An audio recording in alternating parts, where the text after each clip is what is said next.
Okay, listen up nostrils. Today's video is gonna be a little bit of a hybrid. Today, we're talking about signature scents. But coincidentally, this list kind of became an extension of my spring scents video. Hi, Dr. Magnifiscent here, and welcome back to the Nashville Nose. Ironically, all these on my list today happen to be perfect for the springtime, which isn't all that surprising considering spring is probably the most diverse season for scents, but they also make perfect signature scents because they can work all year round. Now, what does a signature scent mean? Let's discuss. When referring to an individual's signature scent, we're talking about a certain fragrance which represents their personality, style, and personal preference, but there's another factor involved. If it is to be the signature scent that you reach for the most often, then it has to work in all seasons. And this list is also for, I believe, the majority of people who don't want to collect 300 bottles, because that's insane, right? I mean... Yes, I do consider myself part of the insane 0.001% of people with an insane collection, but I justify it by thinking, well, it's healthier than collecting rare poisonous spiders. I don't think the neighborhood would have much concern for their collective safety if one of these fragrances escaped from their cage. I also love collecting because I love creating fragrance content for you, and my mission is to help you, dear nostrils, find the perfect scent for you. That's right, you're most likely in the majority of fragrance lovers who only want a handful of bottles, like one for the holidays, one for the occasional wedding invite, or funeral invite, those scents can sometimes be interchangeable, and one for your everyday use where most people you interact with will associate with you. And that's where this list comes in today. So let's dive into these perfect signature-worthy scents the doctor is now in. Real quick though, if you haven't subscribed yet, please do consider. Come on in, the community is fine. Starting with the house of By Kilian, this is Intoxicated, and oh, is it intoxicating? This is such a great example of a cardamom scent. But then there's some coffee in there, but not like roasted coffee, it's more like fresh green coffee beans. Cinnamon and nutmeg help to make this a beautiful aromatic spicy scent. It's a sweet spicy with a lot of complexity. The cardamom pushes it to the cooler end of the spice spectrum, but then the nutmeg, cinnamon, and coffee accord warm it up slightly, making it perfect for spring, but very much an all year round scent. Similar to African Leather by Memo Paris, which we've discussed before, would fit perfectly on a signature scent list, but I'm trying not to repeat the same things over and over. I want to keep introducing you to things you may not have heard of, and Intoxicated kind of flies under the radar as far as the hyped Kilian releases, but everyone I've worn this around absolutely loves it. And because it's not so hyped, it does sell for pretty cheap. Well, pretty cheap for a Kilian. They are a higher shelf house, but as of now, it's selling on FragranceNet for like 80 bucks less than what they charge on their website. I'll leave a link for you in the description. I'm not sure how long it's gonna be at that price, but it's the best price I've seen on a Kilian so far, especially one this good. Moving on to one that's kind of in the same vein, I do have some exciting news. I got it. Bleecker Street by Bond Number 9. It's mine, ha ha ha! Welcome to the family, bitch, ha ha! I got so lucky. This was on fragrancebuy.ca, which in my experience is usually the discounter site with the absolute best price 9 out of 10 times. The only catch is everybody knows that. So they sell out of stuff super fast. You just gotta get lucky enough to spot what you want before it's gone. Now let's talk about the scent. It's awesome. Like Intoxicated, I didn't really like it the first time I sampled it with my less refined palate. I was like, ew, it smells like an old cup of Sprite that's been left out on the counter. I was a fragrance noob, don't blame me for it. But now I love it. And I have to also give this the stamp of quintessential spring scent, in my opinion. No cardamom in here, instead we have violet leaf, thyme, cedar, oak moss, and the leafy green note of cassis, which are the leaves that grow on black currant buds. Some people nickname cassis cat piss, which is pretty gross. I don't know if the raw material resembles cat urine, but it's described as musky, herbal, and animalic. I've heard the leaves can smell a bit catty if you rub them between your fingers, but apparently that doesn't translate when it's used in fragrance. Maybe it's really pungent and it reminds people of ammonia. I don't know, I imagine maybe it's just a bitter accord meant to add a little sharpness. Regardless, this is a vibrant, energetic, invigorating scent, I think perfect for all seasons. It wakes you up in the morning, gets the blood flowing. I picture this the perfect scent for a New York City morning commute. A really good versatile creed, which also makes a really good fall time scent, is Viking. Now this is like a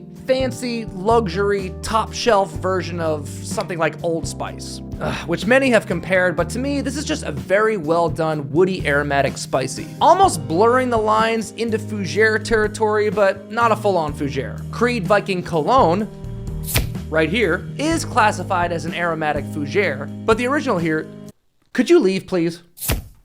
Thank you. The original here is not so much barber shop, it's more like horned hat shop. I don't know. Hey, what do you call a Viking that doesn't eat meat? Norwegian! Sorry. Probably lost a few subscribers on that one. This is very gentlemanly. It has some fougere-like facets like mint, lavender, vetiver, cedar, then some jasmine, allspice, cloves, citruses, pink pepper, and my favorite note in here, absinthe. So it's a little boozy too, and I love that. Although I do have a few negatives with this fragrance in particular. First of all being, it smells kind of safe for a fragrance called Viking. I picture something much more bold and daring. Long red hair, big hairy chest, battle drums, war cry, blow the horn. That's hard. And the other negative is it has Creed performance at a Creed price tag for a scent that isn't all that groundbreaking. It's really good, don't get me wrong, but is it really worth the price? If you do love it though, like I do, at least look for it first on a discounter. I personally think it's not worth retail price at all. Maybe not even worth the discounter price due to its so-so performance, but I still love it. And it's still a great quality fragrance, and that's why I got it.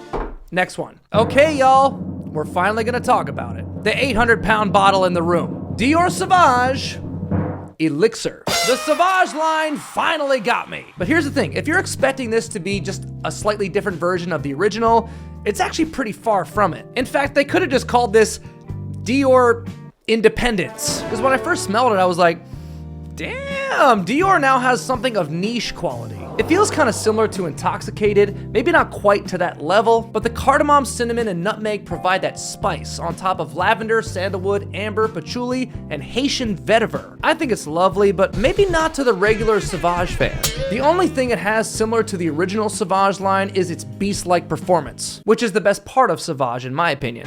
That combined with a range of fresh and warm notes make this a great choice for wearing all year round. So I was actually really stoked to have something from the Sauvage family with the Sauvage performance in my collection, but with a really interesting niche-like twist. I think it's worth checking out even to the most anti-Sauvage fragrance lover like me. Speaking of niche, y'all know I love the house of Nishane from Istanbul, and the one I'm highlighting today is one of my top favorites from them.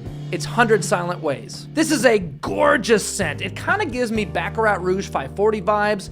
Even if you look at the labels, they look very similar. At least pretty much a dead-on color scheme, but it is very different, mainly from its lack of ambergris, which is something Baccarat Rouge 540 is famous for, but also still a really great example of a perfect androgynous scent. It's classy, rich, and addicting. I think the florals are amazing. Gardenia, tuberose, jasmine, and orris gives it a succulent powderiness, while the peach and mandarin orange give it this slight, bright, fruity subtlety. But then you get to the base of creamy vanilla and sandalwood, and vetiver is the key to this fragrance that keeps it from leaning too feminine. This is just master perfumery right here. So well crafted and appealing to anyone, whether you like a more feminine or masculine scent. And of course, it's an extrait de parfum, just like all Nishanes, so it's got that solid performance. It doesn't really jump off the skin, it's not as loud as some other Nishanes, but the staying power is stellar. You'll smell the sillage on yourself all day, even though it doesn't make a very large, aggressive scent cloud, so it's smoother and more intimate, yet super strong longevity. Okay, so far all the ones I've mentioned are on the higher price range, so let's throw in a cheapie. This is Icon Elite by Dunhill, and it's a flanker of the original Icon. Fair warning, yes, these bottles are super cool, and the original is to most, for lack of a better word, iconic, but purely in my own opinion, everything that I've experienced in this line smells like its price. We've talked about the original before in my really good cheapies video, right there. It's not a hidden gem on the bargain rack, it's just a very good cheapie, and I've warmed up to it over the past year. But today I'm gonna feature Elite in the sleek black bottle, because to me it feels safer and more wearable. It's nothing special, but for those out there who want something like that, it's a good choice. The notes make it sound like something really riveting with ebony wood, suede, vetiver, bitter orange, blue sage, juniper, cardamom, but to me it smells pretty basic. It's nice though. So if you're looking for a good, affordable, daily, casual, dumb reach, nothing too left field, but yet still different from most generic freshies out there, I think this is one definitely worth trying. Of course, this next one, to my nose, smells above its pay grade. It's Azzaro Chrome Extreme! A huge step up from the original Chrome, at least in my opinion. Still has some of that sharp, clean, aldehydic feel, but it's more on the marine side with sea notes. Some citrus and herbals with mandarin orange and juniper berry, but here's where it goes deeper than just being a citrus marine scent. It's that amber and cashmeran broadening this scent DNA, and with the eau de parfum concentration, all these elements involved makes this a fragrance suitable for all year-round wear. And for the price, you can't beat it. Azzaro Chrome has its fan base since it came out in the 90s, and the extreme version may be my favorite I've smelled in the line so far. Seems to be, as the videos on this channel keep coming, so do the Parfum de Marly's. I didn't plan on that, but I do seem to always have one that works for any category. And we've been just continuing down the line until now. We finally hit bedrock. We're at the only one left in my collection that I haven't mentioned on this channel yet. You knew it was coming sooner or later, so let's just get into it. It's Pegasus by Parfums de Marly. What can I say? I'm a fan of Parfums de Marly. I love their stuff. I've talked about Pegasus Exclusive, which to me is a must-own, but it's harder to find on discounters and more expensive than the original. So I highly recommend the original if your price cap is around $200. It has that beastly PDM performance, which we've grown to expect. Not as beastly as Exclusive, but it's got power, don't worry. The famous prominent note in this famous scent DNA is almond, and it's a great take on almond. I love almond, you know how I feel about the Guerlain IDL line. And it does get sweet and gourmand, but it almost taps into fougere territory with the lavender. It's still masculine even with the sweet and creamy vanilla and sandalwood. It's got a little bit of jasmine and a touch of cumin to give it some sexiness, all on a nice base of warm amber. And that's why I elect this an ideal. No, not IDL. I love you too though, you know that, they know that, we all know that. Hey look, it's the Almond Brothers. Not gonna let them catch the midnight ride. Again, massive apologies, dear nostrils. An ideal year-round scent from Parfums de Marly with all the things that we love about this house. By the way, I don't know if you noticed, but I had to take my rings off. They kept clinking against the bottles. The clinking sound was driving me mad. Nobody wants to hear that. Nobody. You don't deserve to be put through that. Going back to the more affordables, it's Pasha de Cartier by Cartier. Last time I talked about this one was in my first impressions video. Oh, there it is right there. Check it out. An easy, designery, very wearable, very likable, contemporary take on a barbershop style scent. It has some unique notes like liqueur, balsam fir, and brasonide, which is described as a powerful, sharp, dry, woody scent with ambery, animalic, and smoky agarwood-like tones. Benzoin, which is a balsamic resin reminiscent of vanilla, but then tonka bean and sandalwood bring it back to the mainstream. It's not super strong, but the performance is no slouch. It says Parfum, so I assume it's a Parfum concentration, although to me it seems like it performs more like an eau de parfum. Not a beast, but not bad at all. And last but not least, I think a perfect candidate for a signature scent by the house of Tower Perfumes is L'air des Alpes Suisses, which I imagine this to be Andy Tower's interpretation of the Swiss Alps. So it has a very cool and cold feel to it, probably due to the woody notes you would most likely smell in colder regions, like pine, fir, and birch. And then there's a fresh lemon balm, which is a minty green, slightly spicy leaf used as an alternative to lemon, which I definitely prefer over straight up lemon for two reasons. A, if lemon is not balanced right in a fragrance, it can come off smelling like Pledge. And B, as we know, citrus notes are the first ones to go stale over time. But then this also has a lot of that Tower spice and depth to it, with thyme, basil, and nutmeg. And then just to take it a step further, we have some beautiful florals put in there, like lavender, lily,